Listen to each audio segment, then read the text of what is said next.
Welcome to the movies. Welcome to the stars.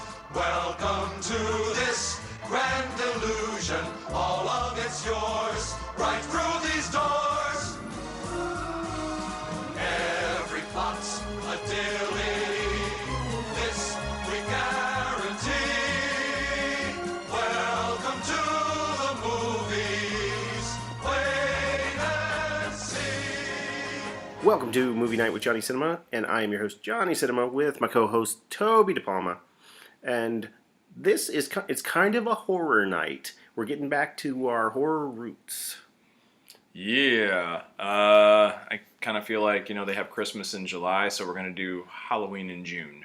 I think that's a good thing to go with. We just had June 13th, which was Jason Voorhees' birthday. Happy birthday, motherfucker! And there's been a lot of actual horror news going around as far as we got E3s going on, and we actually got to see the Friday the 13th game, a little bit of gameplay from that. Which, for me, lived up to expectations. I thought it looked great. It looks incredible. I'm excited. I pre-ordered. I hope everyone pre-ordered. And if you didn't, you can run over to their Facebook page and get on their website, and they still have places where you can pre-order the game and get your copy ready whenever it comes out.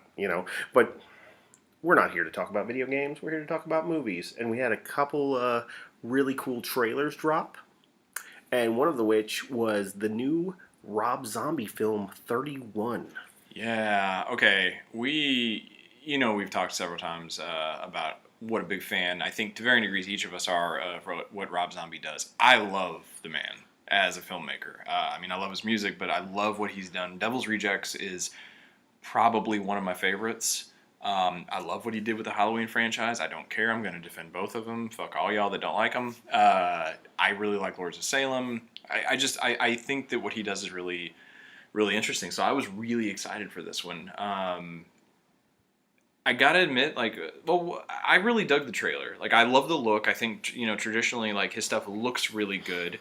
I kind of feel, and I've had some conversations with people that agree that it sort of feels like a step back, from where he was going, after Lords of Salem. I kind of feel like he was on this path to do something a little more unique and original and interesting. And this sort of feels like almost like a film that I would have expected to exist in earlier on in his filmography, I guess is what I'm trying to say. It kind of looks like a hybrid between, for me, I heard a lot of people say, it looks like other movies, but I think it looks sort of like Saw meets The Purge meets The Hills Have Eyes. But I'm in. I'm definitely interested. At this, I will watch anything that he does. I love the tone. I think it looks interesting. How did you feel about it? I saw it, and what I thought about it, and one of the things you have to realize when you talk about 31 is that it was a crowd-funded film, and I guess if you look back at Lords of Salem, that there was a horror film, but it was really an art house film disguised as a horror film, and he went very experimental and tried some really unique stuff, and I didn't hate it. I thought it was a good film, and I thought it was really unique. I love the way it was shot. The mass audience did not like it, and you got to understand that when you're going to try to get a fan film, not a fan film, but a film funded by the fans, you have to appeal to the masses. Mm-hmm. So what do they want? They want blood. They want guts. Fan service. Yeah. And that's exactly what this movie looks like. To me, it looks like almost a modernized version of House of a Thousand Corpses. Mm-hmm. It looks like, based on the trailer, this is what we get. We have people going across country on a bus, starring Sherry Moon Zombie. Obviously, his wife's going to be in everything. Oh, he'll never not cast her. Yeah, and he'll show her ass. At one point, he's like, look at my wife's butt. But here's the thing. I think that's equal parts her. I think if she's like, Rob, you're going to show my butt in the shot. Well, I hadn't really planned on it. But my butt's going to come out. All right, I'll point a camera at it. I think it's 50-50. I think it probably is. But they get captured by these weird clown type characters, and they're taken to what looks like carnival-esque, cotillion from hell. They're taken to some sort of carnival, and it looks like some sort of hunting type survive the game sort of fun thing. House, again, like a Purge Saw thing. Yeah, I heard some people bring up comparisons to the Running Man. That this kind of has a Running Man vibe to it. What would you? You know what? I will now. I'm going to coin that. It is House of a Thousand Corpses meets the Running Man. Yeah, that's what it is. Here's the thing. I didn't catch that, and I was having, like I said, several conversations about it this week, and someone mentioned that. I'm like, that's actually a pretty good point. Yeah, and I love the look of it. He has a beautiful way of shooting it. I'm curious as the trailer has certain points that are black and white. I'm wondering if that's just for the trailer, if that's actually going to be in the movie. Because I love when movies kind of go in between different styles for different characters, and you could really tell when a character is in certain emotions. You'll see, okay, that it's a bluer light, or it's a, in this Yeah. character we see more of a warm tone. And I just thought when they were monologuing, just looking straight at the camera in that black and white was really really neat, and it was a very high contrast kind of noir feeling. Yeah, I really like that look. Part of me thinks that that's how the film is, but also like I mean, there was for a Green Band trailer, there was a decent amount of blood because normally like I'm used to seeing when you see a Green Band trailer and like characters are like covered in blood, especially like you go back to like Kill Bill, like they made all the blood on Uma's yellow outfit like black or whatever to kind of so it's like oh it doesn't look too bloody and mass audiences can see it. But there's a fair amount of everybody was covered in blood in this, but part of me wondered if that because it was a lingering close up on that, if it wasn't black and white to sort of like make the trailer a little tamer because I did hear that they had a lot of trouble not getting an NC-17. They had to really cut it down to get an R. But I mean, we should know to expect something really visceral, really intense. I love the way he shoots stuff that it's so like grimy and dirty and uncomfortable, and you almost like need a shower afterwards. But I mean that's his look, man. Like down and dirty, gritty. Like, but still very stylized horror. A lot of people they give him a lot of flack, and they say he does is white trash horror. And the thing is, I think it's if you don't understand that sort of lifestyle and that sort of community, you understand how terrifying that actually is. I like what he does. He has his own tone and his own style to things. Well, come on, his albums are hillbilly deluxe. Exactly. I mean, that's part of his persona and his style. I think it's kind of endearing. Yeah, and it's what he wants to do, and that's a director has a style, no matter what you want to say. Yeah. No matter what they do, if they're a talented director, they have a style, and that's just his style. And he's very influenced. He's almost. Yeah. I kind of feel like his influences. He kind of pulls like Tarantino pulls from everything. He's like the Tarantino pulling from horror.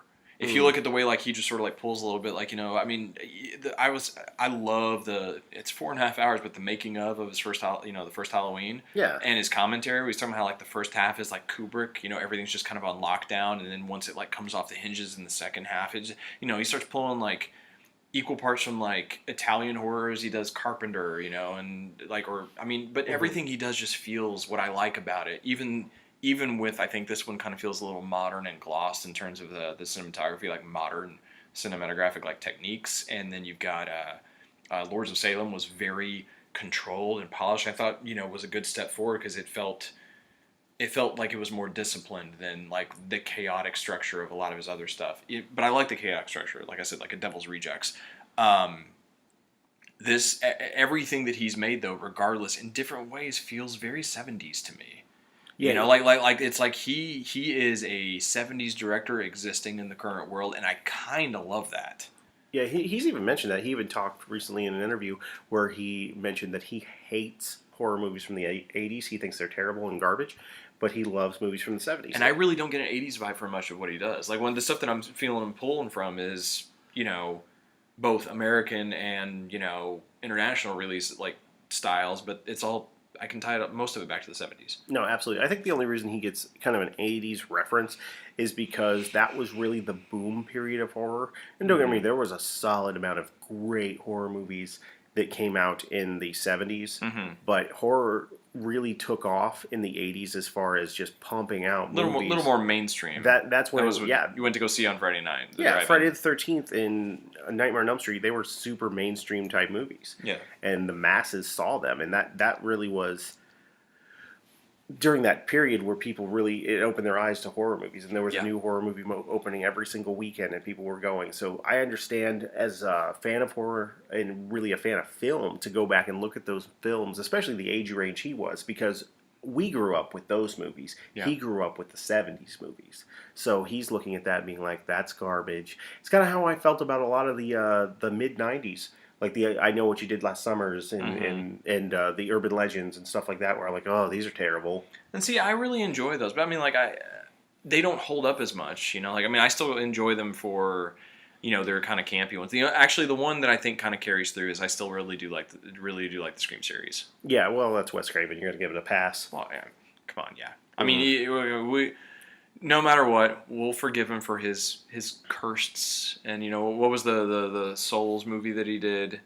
Take My Soul or whatever. Yeah, Soul to Take, maybe? Yeah, yes, My Soul to Take. We can forgive him for those because of all the gifts that he gave us. Rest in peace. Yeah, absolutely.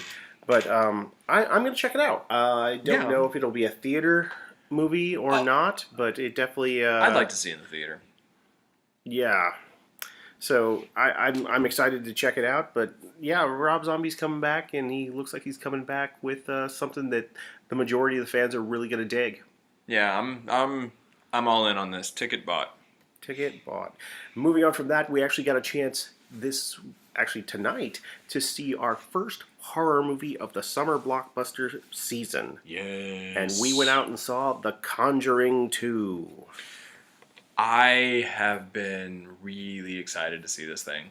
We love the first one. Yeah, we actually went together and saw the first one. We even talked about, I think, when we got back, we're like, I'm not to be a bitch, but I was kind of creeped out last night. I was like, yes, I was very creeped out last night. Oh, I remember distinctly leaning over to you like halfway through the movie saying, I just want to check, are you like a little freaked out right now? And you go, oh yeah. I'm like, okay. Then it's not just me. Like, I was nervous going home and laying in a dark, quiet room. My mind started to play tricks on me. Like, that movie kind of got under my skin. I'm not going to lie. It actually freaked me out. And it's on a short list of films that I can say in my life afterwards I was either scared or unnerved. But to any degree, it wasn't like I walked out and I'm like, it's like the jump scares, you dismiss it. Like, this one stuck with me and I was uncomfortable for a little while. There was a little bit of after effect. I actually had to go out, because I was afraid to stay in my house by myself. I actually had to go out and get a prostitute to come stay with me so I'd feel okay to sleep. And here's the thing. Did you just paid her to hold you and stroke your hair and tell you everything's going to be okay, right? Yeah, you tip her for a little extra. But the thing was, like, the good part about that is I wasn't alone, so I didn't get scared. The bad part is I did get chlamydia, and I don't know if that was a ghost thing. Well, that's what happens when you love a woman that's unclean. Well, lesson learned. Yeah, I mean, it's okay. And the thing is, you bought that chlamydia. You paid for that cash. I did. Joke's on me, I guess. I guess so. But we're not here to talk about my chlamydia or why it burns when you conjured chlamydia. We're here to talk about The Conjuring 2, directed by James Wan. Yeah, who returned after doing... he actually turned down doing Fast and Furious 8 after the crazy mega success he had, directing Fast 7, or Fast and Furious 7, whatever, I forget. I love that series, but, they keep changing the title. Fast and Furious 7. After that... they wanted him to come back to do 8 again, but he said, no, I want to go back to Warner Brothers. I want to do The Conjuring 2. And I kind of respect that. He went from, I thought he directed the shit out of that movie. He did a great job. But he went from like a big studio blockbuster action movie and did that back to, still a big studio, but more intimate horror film. I think that, that's sort of like his roots. And there's something about the way, the way that he shoots stuff, I think, is just gorgeous. Like, the cinematography in this movie is incredible. I am just in awe of the way that he builds tension. I think that there's something about how it's almost Hitchcockian, just the way that he kind of builds suspense and makes you feel anxious. Like, I remember during the first Conjuring, I was just sort of, you say, on the edge of your seat. I was tense and nervous pretty much the entire time. And while I will kind of get into it, I'm sure, in a little bit, I wasn't as scared or as, apprehensive during this. I was, several times, for a prolonged period, very nervous and uncomfortable watching it. Well, maybe not uncomfortable, but I was not at ease, and just the way that he kind of knows how to slowly build up a scare rather than just, make you jump because something jumps around the corner. It's almost more, I'm afraid of something around the corner, and then when it slowly comes around the corner, it's like the hair on the back of your neck stands up, as opposed to like an orchestra, which is going to make you jump. What he does, the way he does it differently, this is what a typical horror director does, and you see it all the time. You have this building music. It almost gets to a crescendo, then it stops. You have this awkward pause, and then boom, your big scare. Mm-hmm. That's your big jump scare. What he does is he uses the creepiness of quiet, natural sound. Just like when he does his big scares, it's a dun dun dun, like a banging on the walls, to where he doesn't really use score in that way, where what he does is you'll have a character walking down a dark hallway and it's completely quiet and all you hear is their breathing and the floor creaking, and that to me is way scarier. Because it puts you in there, because imagine being in that room, and there's some stuff they do, I don't want to give too much away, that I thought was really brilliant with like point of view perspective, where it's like it kind of puts you, that's how it would feel if you were in that environment. And it kind of makes you think about, like, you're there. That's a good way to put yourself in the character's shoes in such a tense situation, man. Like, I felt that shit that they did on screen. I mean, but it has a lot of different type of... there's a lot of different types of scares that are going on in this. Yeah, a lot of psychological scares. There are some jump scares in it. There's a lot of fake outs where you think outs. something's going to happen and it doesn't. Yeah. And that to me is actually more terrifying than something jumping out. Big tension moments, big moments where you're freaked out, and then a second later you realize, oh, why should I be scared? But 2 seconds later you're freaked out again. Yeah. Like there's a series where you see something and then the light turns on and you see that it's something else, and then the light but they're about to turn the light off and it goes back, and it's just like...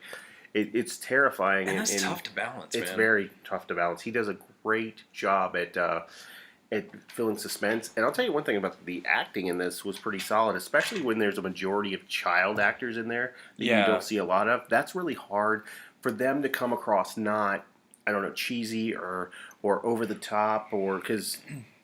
But the girl who played the main daughter in this, she was fantastic. I thought that she was just she had that desperation in her, and you could tell that she was terrified, and I thought she did a fantastic job. Well, they're 2 for 2 now at this point, because that was one of the things I thought was a high point about the first one, was the kids were fantastic child actors, and they went out of their way to really develop each of them uniquely. So like when something was happening to them, one of them was being tormented, you really empathized with them and felt for them.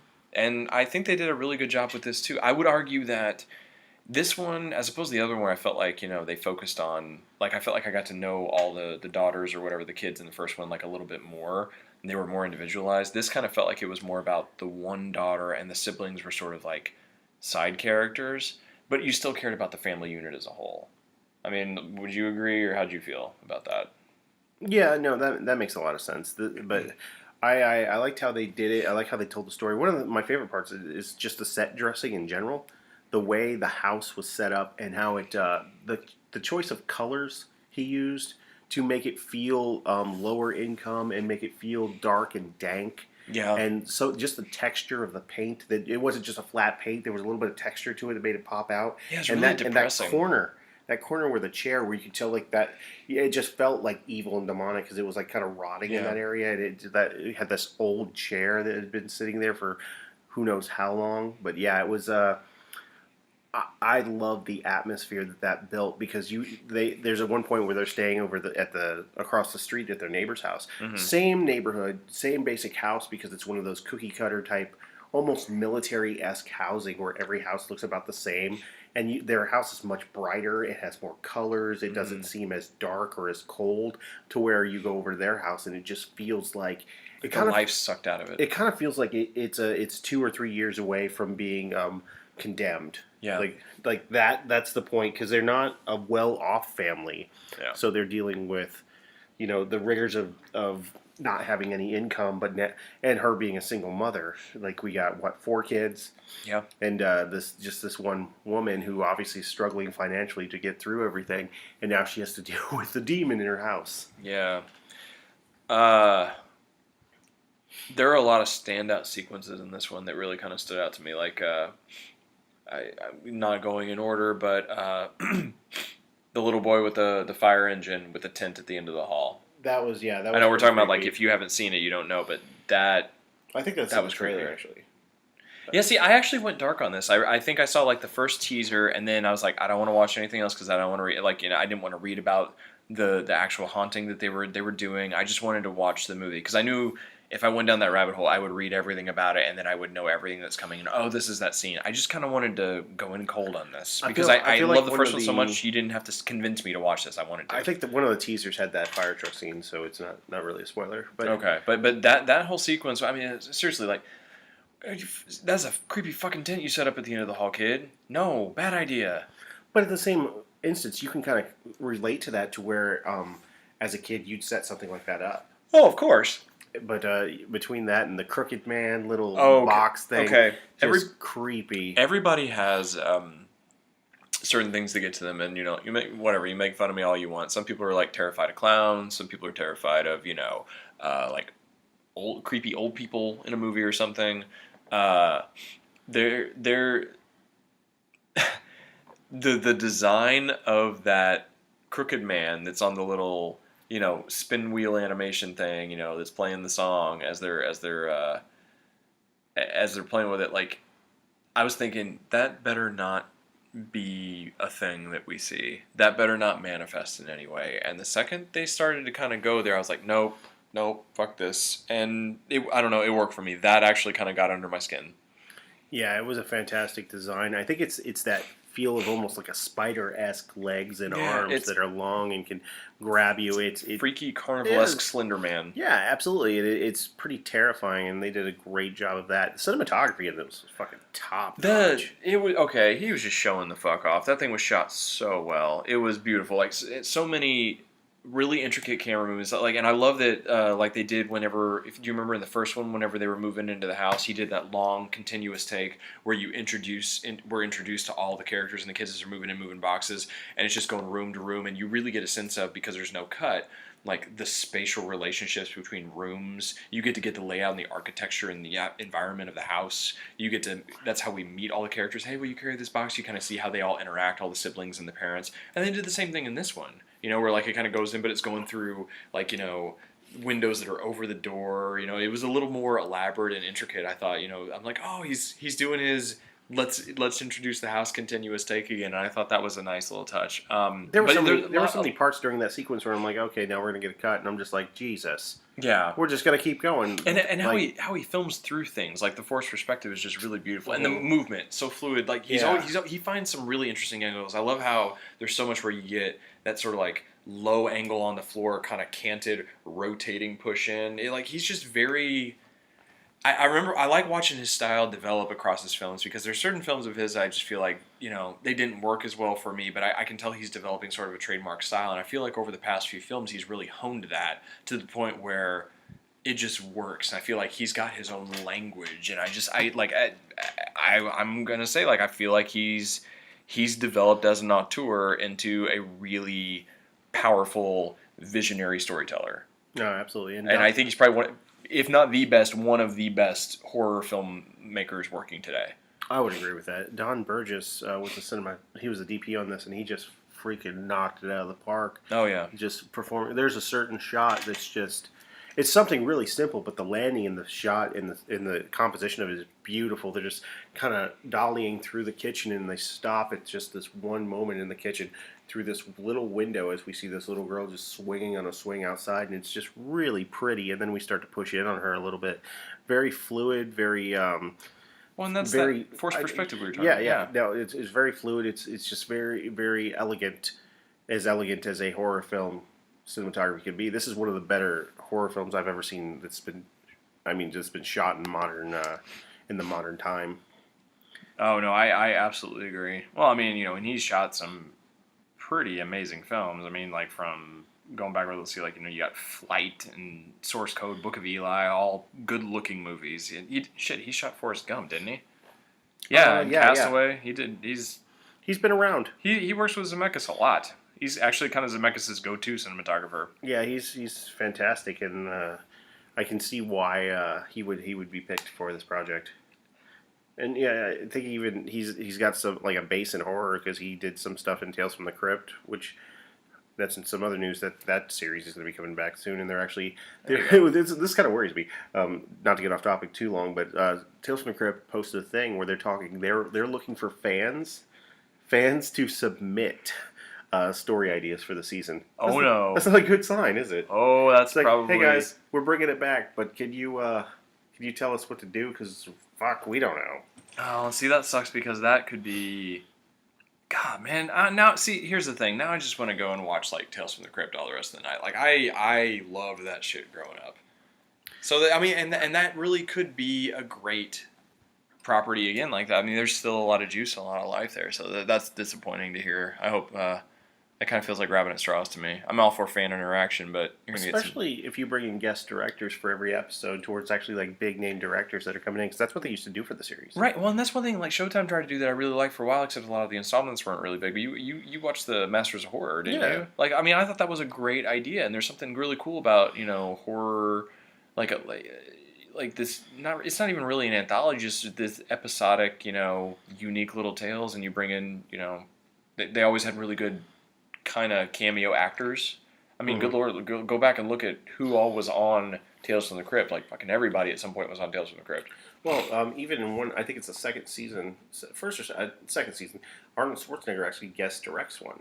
So they always have I big time. did not know that. Yeah. Do you remember the one with the old man and the young guy with the body, but he's poor and the old man's rich, and they keep? Yeah, I love that one. Yeah, that was directed by Arnold Schwarzenegger. Yes, it was.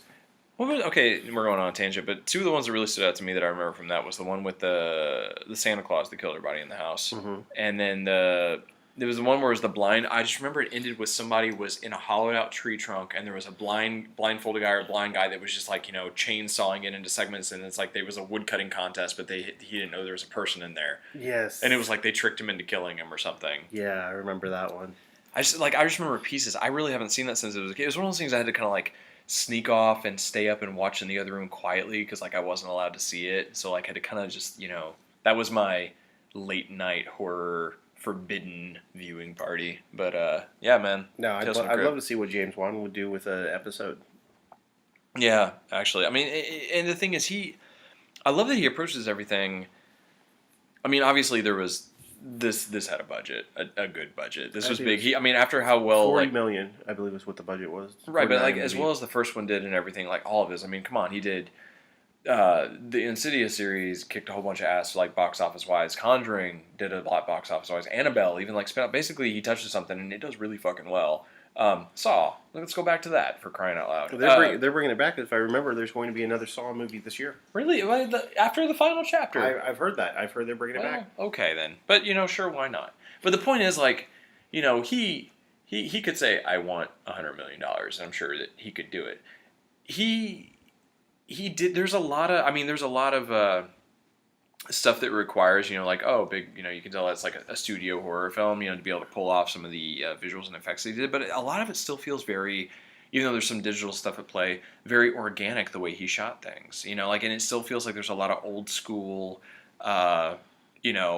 trick photography stuff going on. Like there was a lot of stuff going on there. I'm like, this feels like, a really polished version of, say, like Evil Dead or Evil Dead 2 in terms of camera movement, where you're trying to think of how can we be innovative? How can we shoot this? He just finds this really great way to play with space in the way he builds tension and like where he puts the camera. It feels like a young, energetic filmmaker, not like a tired, old, comfortable filmmaker. And he's how many films in, and I still feel like he has this renewed vigor, and maybe it's coming off of Fast 7, or I don't know. It might have to do with the fact that he does split up the type of movies he does all the time, where he's not working on hundreds and hundreds of millions of dollars in a budget for each movie, like Fast 7. God knows how much that costs to make. But he has, made $1 billion. Right, but even no matter what, you have a ridiculous amount of pressure on that. Here, this movie made its budget back in a weekend, without problem, and it's not like, I hate to say like $40 million is nothing, but we're at that stage where it's like, $40 million, go ahead and make your little scary movie, no big deal. Yeah. But I think that probably is a big stress reliever for him. I think he's a big fan of the horror genre. I think he's very comfortable here. Yeah, he's very comfortable. I think he but not complacent comfortable. Like I still feel he's not comfortable and just sort of like, he's painting by numbers. It's like he still has this energy, and it's like he's hungry on screen, like for like, let's do this. There's an energy and a sophistication to what he's doing that I just is very, very inspirational, I think. And it's weird. He has this weird mixture of having this slick style, but what meshes it with this old 70s texture. Yeah. So you have, I think if anyone else made the same movie, and they could even take his shot list, it still would not be as good. Yeah. Because it would look too polished, and when you're looking at it and you look at the cinematography and you describe it, you're like, well, that's too polished to be a dark horror movie, but it's like, it's not. He just has some way about how he does it, and how the costumes and the color and the set design looks, Yeah. that just brings it in and makes you feel uncomfortable. And he just does a fantastic job. And I'm just a huge fan of his work. Well, I like you mentioned about like the texture and the look. Like you and I were talking about at one point about the color grading and how everything just feels like kind of like cold and desaturated and bleak, but you still have like a lot of blue hues and the reds are really popping, you know, where it doesn't feel like totally monochromatic. But then you've got just these little bursts of, you know, high contrast and color mixed in, but there's like this grain, like that, like such an intense grain. If you're right, it feels very 70s. The only thing that feels really modern is the fact that, you know, obviously shooting like with, you know, better equipment, you know, like more like advanced like modern technology, and the movements, you know, like when like something like she's on the ceiling or whatever, and you're getting like just these constant like innovative perspectives and movements and stuff that they didn't do back then. In the 70s it was a little more kind of on lockdown, you know, so he's always there were very few times that the camera wasn't moving or in sort of like a unique point of view.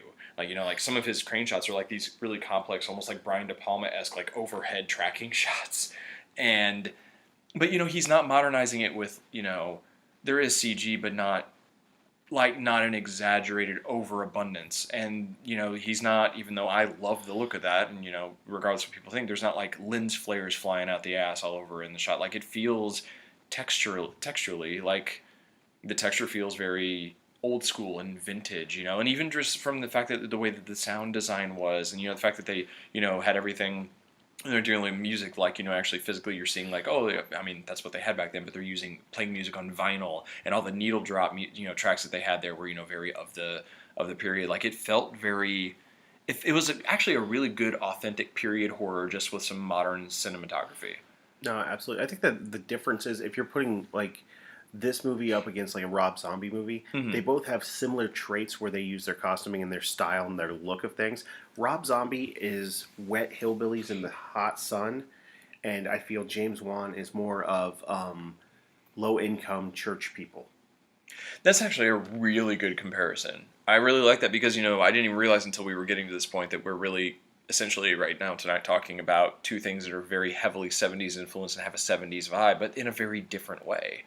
You know? Yeah, exactly. I think if you give this script to Rob Zombie, completely different film. Yeah. And same thing if you give 31 31 to James Wan, completely different film. They have, and it's weird to say they both have this 70-esque vibe when they're making horror films. Yeah. But they do it in completely different ways, and that to me is pretty impressive to have two filmmakers tackling two very specific sub-genres and doing it in completely different ways. But and that just goes to show that they have very like specific and unique visions. You know, I mean, like they're both great visual storytellers.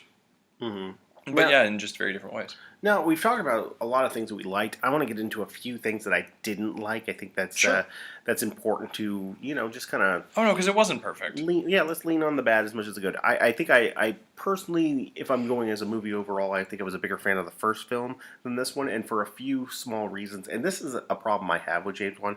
I feel like his antagonist in all these things, to me, look very, very goofy. And I think I even brought up, I think I made a comparison to Tim Burton-esque. Like, I feel like his ghosts, his goblins, his whatever could come right out of Beetlejuice.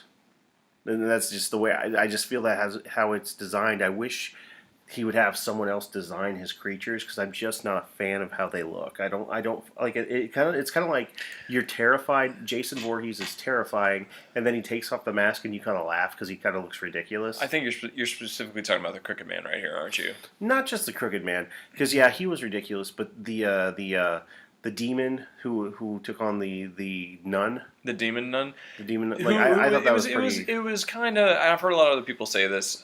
It was sort of... And by sort of, I mean a lot like Marilyn Manson-esque.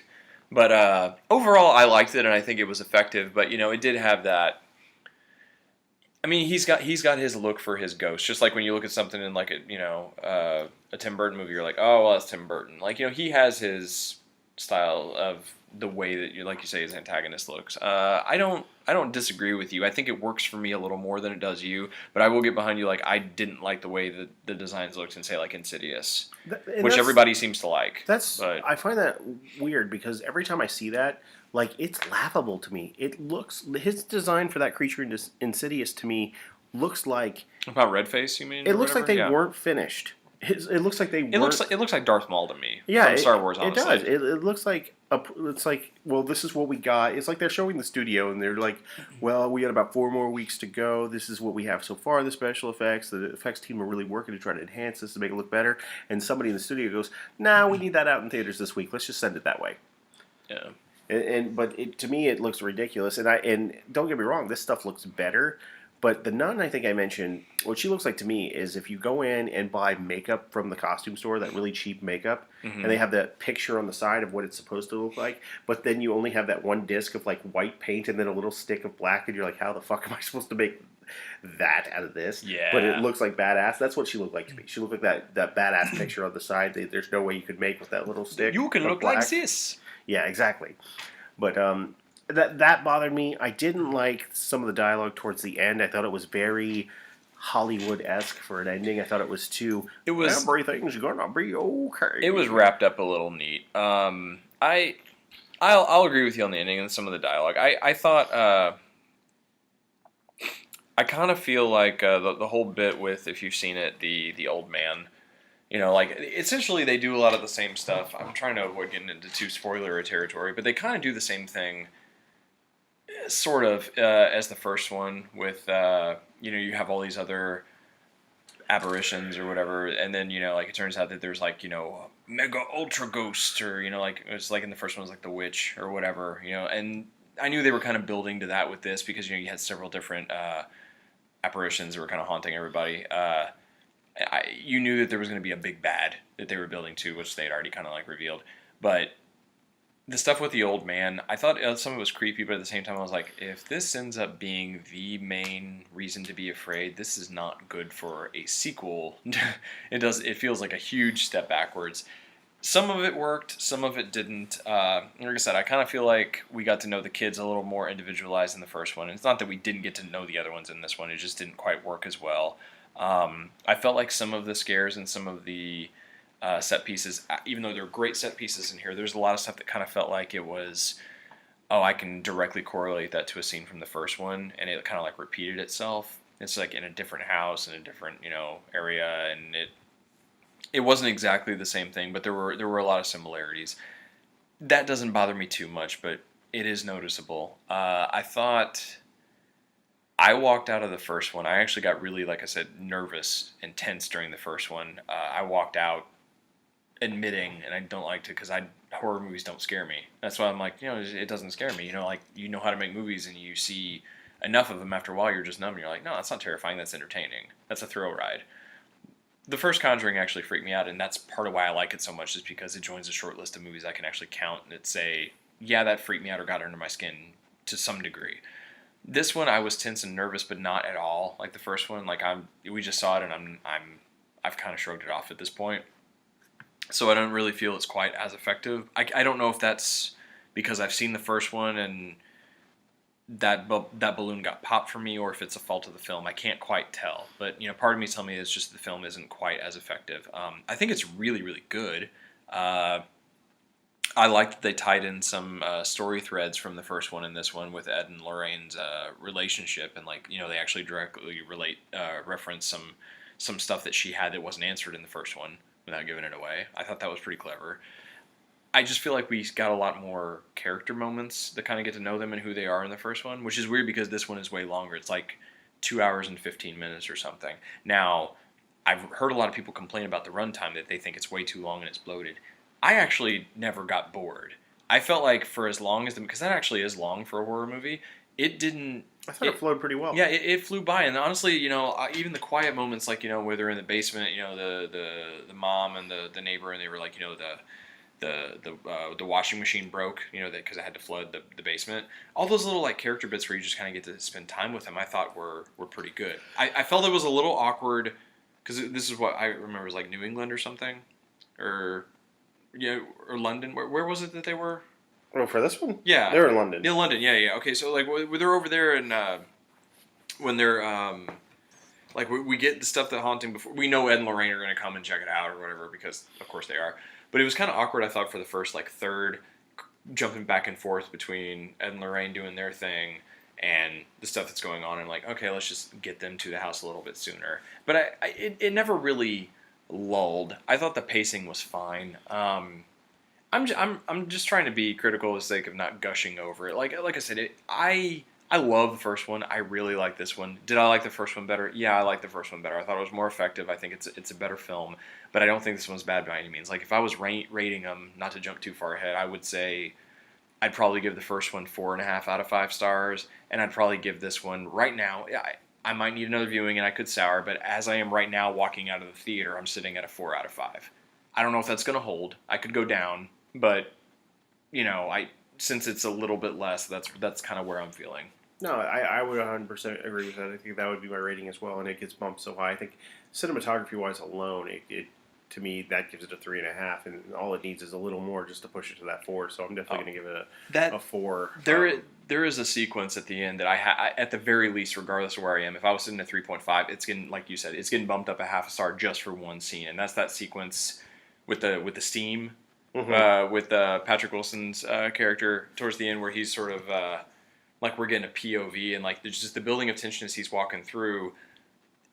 I have not had a scene in a horror movie be that immersive or make me that nervous, because like we're seeing things that he doesn't see, but we're also put in his point of view and his perspective and the way it jumps back and forth. I just remember thinking, as far as like cinematographically, it's beautiful, it's perfect, but I was just thinking, this is like masterclass directing.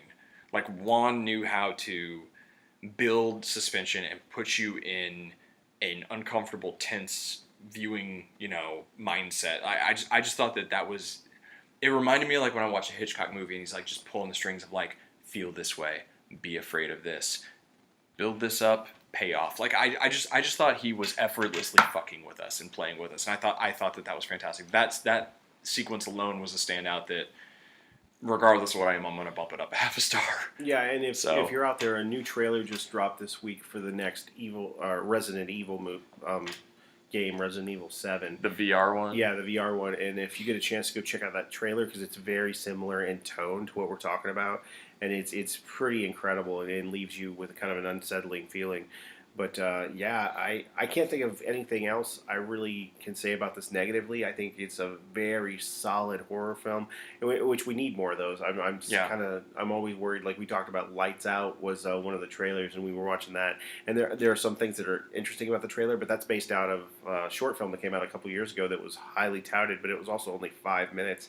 And we're wondering, can you prolong that story and make that story good for an entire film, 90 minutes or so? And I don't think so. Now, there were some good visuals in the trailer, but a good trailer does not a good movie make, as we've talked about. Not at all. I like stupid. Like I like the titles. I like the way the trailer was cut. I mean, it had a good rhythm and cadence to it, but I don't know how the movie itself is going to be. And I don't know if that's going to hold up. Now, another trailer that we saw, since we're talking about trailers and other things I'm looking forward to, that I believe you are too, is Don't Breathe. Yeah. Fede Alvarez's new film, if I'm saying his name right, from the director of the Evil Dead remake. That, we're going to call it a horror movie. It's a home invasion thriller. But that, to me, from what I can tell from the trailer, that's how you do a home invasion thriller. I love the look of this thing. Yeah, it kind of turns the home invasion genre on its head by doing it a completely different way. It's like a reversal. And I like to see that. I like to take people to take old ideas and make them new again, make them fresh, and that's how things come back around. And it's got a great cast. I mean, I love the way that he shoots stuff. So it looks pretty fantastic, and it looks like he did it on kind of a minimal budget, but he's going to have some big effects come out of it. I like that, just like Evil Dead trapped in the cabin. Sorry, I didn't mean to cut you off, but like how he's like, Evil Dead was all like focused on claustrophobia by being in the cabin or in the woods, and this is sort of like the same thing. I think that's kind of his wheelhouse. Yeah, and you can get. I think we've talked about that before. You can get a lot out of just seclusion and putting people in a place where they can't really get out, that you can't get out of vast things. I think that's a big reason why the Green Inferno didn't really work. Like it played too much on shock value. Yeah, which I did like that one, but I didn't love it. Yeah, well, I think there was too much like this vast. Like, yeah, they were stuck out in the jungle, but there were too many opportunities for them to get away. Mm-hmm. And I also think the bright colors hurt the fear factor to where when you put someone in the dark and hide where they can't find their way out and Yeah. they can't see anything, and there's someone that's there that's dangerous and you don't know where they're at. Yeah. And that to me is more terrifying than knowing there's 150 people over there that are chasing me and going to kill me. Yeah. It's like, I think it's more terrifying not to see the evil. Oh no, absolutely. It's more like the idea of what you don't see. You're totally right. But I mean, I love the idea of it. It's that it's what they don't see, and that they underestimated this dude. But like the dude that's hunting them is blind, but he's actually the one with the advantage. That's kind of brilliant. I just love how they set that up. Now, you mentioned Green Inferno. Just brief point. I liked it, but if we're talking about like Eli Roth's like most recent stuff, I way prefer Knock Knock, which not a lot of people seem to like, but I thought that one was much more effective. I thought that was his best film, and I'm gonna agree with you on that. It was. I wouldn't even call it. I wouldn't call it a horror film at all. It's more of a Basic Instinct-esque erotic thriller. Yeah, it's like a psychological. It's like a thriller, morality play thriller. Yeah, kinda. Or an erotic morality play. That's a good. That's a good point for it. But I don't know. I think between that and what's coming out this summer, I think we have a couple of good things hitting around the September time. We have I don't know if you consider The Shallows a horror movie, but it's getting ready to hit. Hey, here's the thing. It's a shark movie with Blake Lively. Ticket bot. Win. First trailer I absolutely love. Second trailer I didn't like as much. Yeah. But it's sharks and Blake Lively. Also, I really like that director. Did Orphan, which I was a big fan of. Yeah, I was a fan of Orphan too. So did you? Here's the thing. I guess it kind of fits sort of thematically what we're talking about. I don't have the highest hopes, but I'm gonna see it anyway. Purging the new one, Election Year. Yeah, there's something interesting here. Now, if you look at all these movies, go back and watch the first Purge, I think. Which I didn't think was very good, honestly. I think it lacked from budget. Missed opportunity. That's actually the best way to put it. I don't think it was a missed opportunity if you look at if they had a trilogy plan originally. Yeah. Now, if you're you going look to at give me that and then keep me in a house, though. Right, but that's to get you to come back for the next one, because I think they didn't have a big budget for that one, and so they ended up keeping the house. I do think it was a huge missed opportunity. Now, personally, if I made the Purge trilogy, I'll tell you exactly how I did it. It would be one night. It would not be several nights. It would not be a different year every time. It would be one night. The first night would take place in that house. The second night would take place outside that house. And it's people trying to participate in the Purge. Or I'm sorry, no, that's my third one. My third one is people participating in the Purge. The second one is someone being purged upon. So it's all three different perspectives of the same night. Yes, and I would have them intertwined somehow to where the action of one affects all the other movies. I would much rather have seen that. I love that idea. Yeah, I know. Give me money. Give me money. I love how humble you are. You're just like, yeah, I know. Yeah, it was a great idea. You fucked it up now, but yeah, Election Year. It's the timing thing. Yeah, it's the election year. They knew what they were doing, so they're doing the best they can, trying to make these movies decent. I don't know if I consider it a horror movie though. Yeah, I mean, it's okay. You're right. I mean, we've had some other stuff. We've had like let's see, The Other Side of the Door, The Forest, Before I Wake. The Forest, yeah. That's already been in and out though, hasn't it? I don't think that comes out until September. I could be wrong. Oh, I didn't realize. I'm just now. No, I'm sorry. I'm thinking of The Woods. Yeah. Oh, now The Woods. That's what I'm thinking. Adam Winger's new one. I can't wait to see that. Wait. So there's a movie called The Forest and The Woods coming out this year? Yeah, The Forest is that one that got all that controversy because it has that girl. I think that girl, Natalie Dormer from Game of Thrones, and there's that suicide forest in Japan, and everybody was mad because it's like, oh, you made a movie about a Japanese lord and you cast a little white girl. It got some controversy. But yeah, I think that's already been in and out of theaters. I didn't see it. Lucy Liu wasn't available. What the fuck you want? There you go. Let's see what else we got. We talked about Lights Out. Before I Wake, the new one from the director of Hush. Hush was good. Yeah. That'll be interesting to see. But yeah, we got a couple of. You got Mike Flanagan, and he also. That should be pretty good. Yeah, we got a couple of decent horror movies coming out this year, then. Yeah, because I really liked Oculus, honestly. That if we're gonna go back to that, so I'm looking forward to that. Before I Wake is supposed to be pretty good. We got some we got some shit that I did not know was coming out now that I'm looking here. We talked about how much we love the woods. We're looking forward to that. We got Neon Demon. Actually, Nicholas Winding-Refn's, it's his first horror movie, but it's going to be like his version of a horror movie. That one's getting a lot of controversy, I've heard. Yeah, I'm in, though. That comes out in a couple weeks. Talked about Don't Breathe. Apparently, we're getting Leatherface and The Ring 3 this year. I did not know that. Yeah, I knew we were getting the Leatherface prequel. I thought it was next year. I think the dates got moved on that one. Here's the thing. You know my love of the Texas Chainsaw series. We've talked about this before. Not on the podcast, but I am all for that. To me, they fell on their ass with the last one. Like, I felt it was just too much bullshit. Yeah, but come on. There's bad entries in the Nightmare series and Friday the 13th. Overall, I'm still going to love that series. But this one, those ones at least knew how to do math. Yeah. Okay. Well, let's see. We've got The Ring 3, which I didn't know was happening. Holidays, that holiday horror anthology movie. I've seen it. Yeah.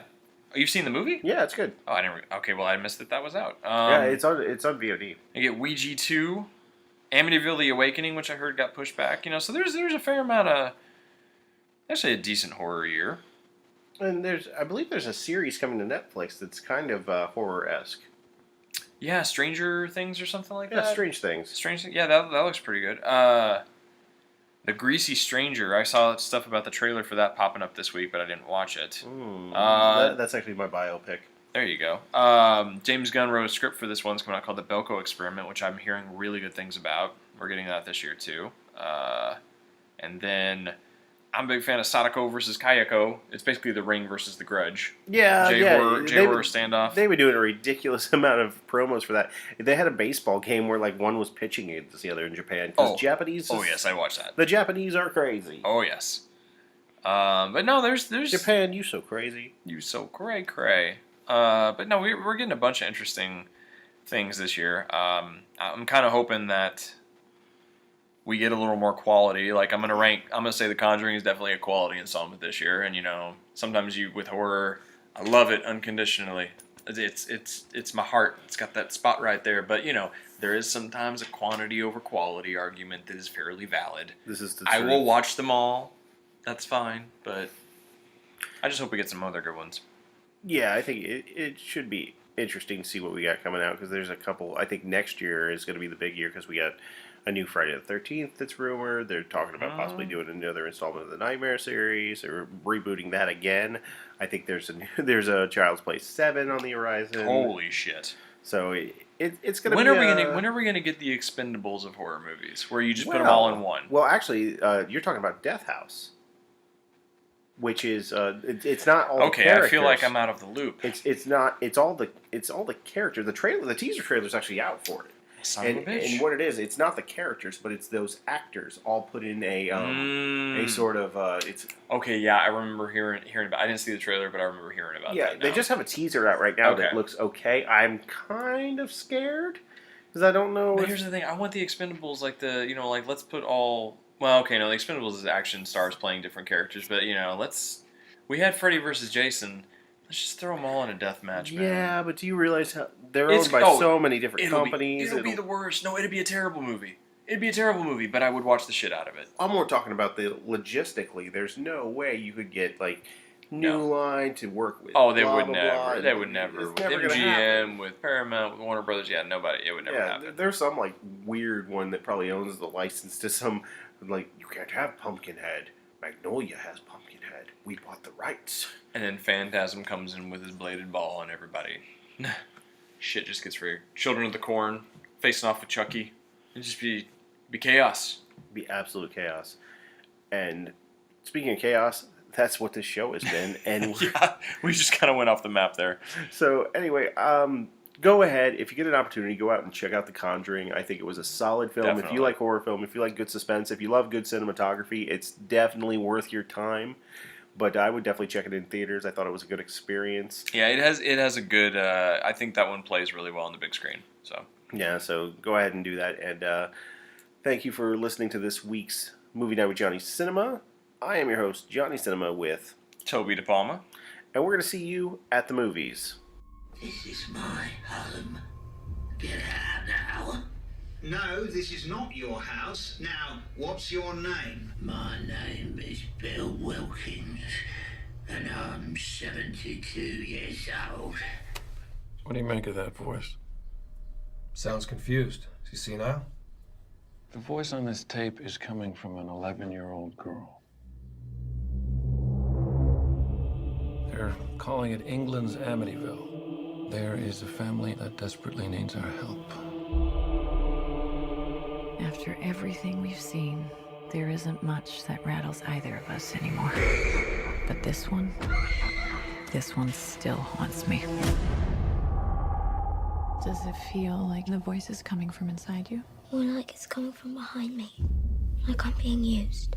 Janet, are you all right? Stop calling me Janet. She's such a good girl. What's it wrong with her? An oppressing spirit will try to force you to commit the ultimate sin. And what's that? Murder, suicide, or both.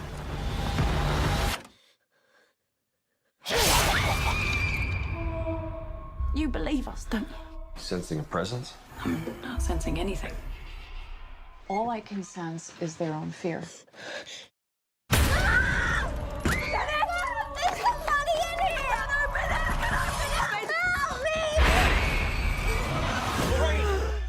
Honey, you're bleeding. What is happening? I had a premonition of your death.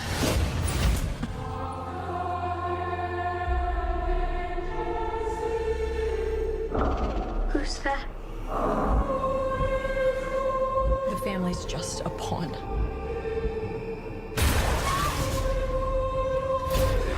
Something inhuman wants to kill you.